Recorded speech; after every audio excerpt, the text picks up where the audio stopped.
House Majority Leader Steve Scalise, of course, survived a politically motivated shooting 8 years ago in Virginia as he was prepping for the congressional baseball game. And he joins us now. A remarkable recovery. He continues to be a leader in this great country and can speak specifically to the scourge of political violence. Your reaction to what we've all been witnessing, my friend, over the last several days. Well, we're all heartbroken still, and it's just one of those things that I think it brings people together. It reminds people just how fragile life is, but it also reminds us that there are people out there that, for whatever reason, think that political violence is okay, and that's why we've always got to be so vocal against it. You know, leaders on both sides, but I do think the media plays a role too when they certain segments of the mainstream media allow for the kind of things that incite political violence to be considered okay. It contributes to that climate.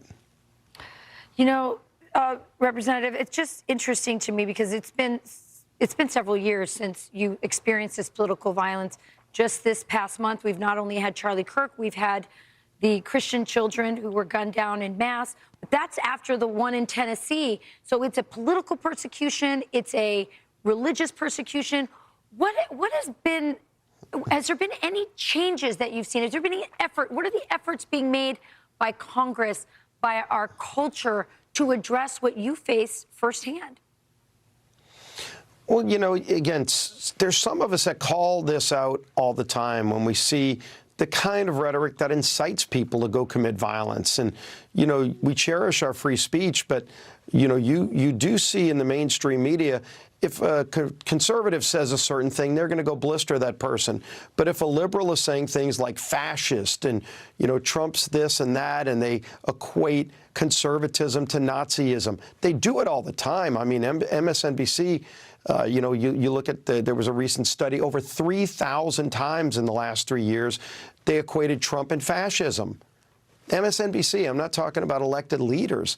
You know, so when the media, the old legacy media, thinks that that's okay, and then you look at some of these shooters, and they're using those exact same terms when they're trying to go kill their political opponents, there is a connection, and I think everybody needs to do better.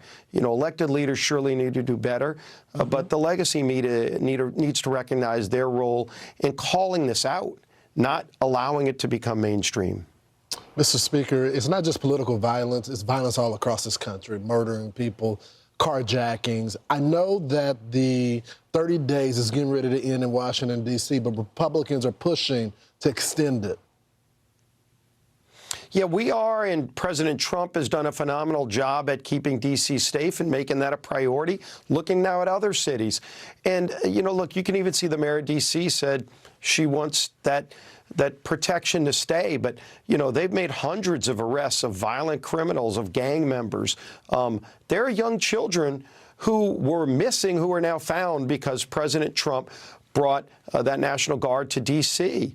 And, you know, you don't see that reported enough, but it's making a real difference.